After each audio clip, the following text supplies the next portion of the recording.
I'm Ben with the BTC Sessions, and this is your bullish bit brought to you by Seedor.io, one of the most beautifully designed and robust options when it comes to backing up your seed phrase in solid steel. You can check them out at the links down below.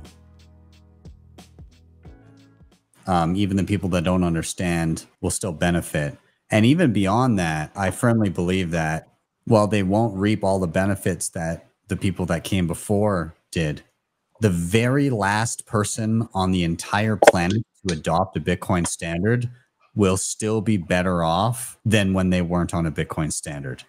Because now you're, just the very virtue of how things currently are, you accept a wage at a certain dollar amount per hour of time, and you have an understanding of what that can purchase you at that moment.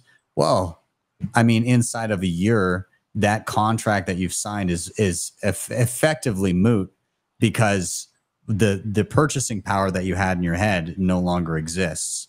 And over time, that just degraded, and it's on the blue collar worker to beg, plead, and negotiate to maintain a standard of living, not to improve your standard of living, just to maintain it. So you've got this like top down power structure where the people on the lowest rungs of the ladder are the most screwed, and they have to fight just to stay where they are.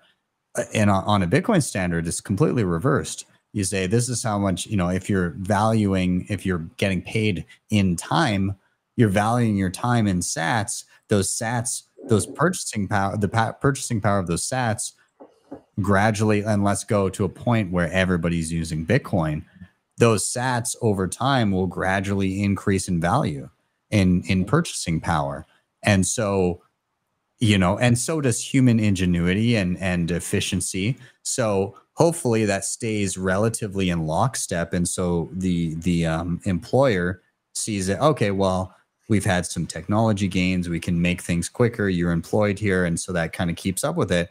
But if it doesn't for any reason, it's now on the employer to then go and negotiate with the employee and say, like, listen, your productivity is lagging with the productivity gains and the purchasing power of the sats that we're giving you. So we're proposing that we cut your pay by this many sats, and you'll just maintain your living standard instead of doing better.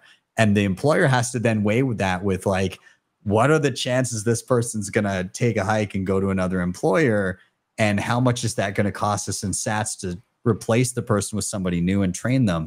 And so just the power dynamic completely shifts. Mm-hmm. And I think that's a really unique thing about if we get to that. I think we will get to that place because people won't put up for anything less. But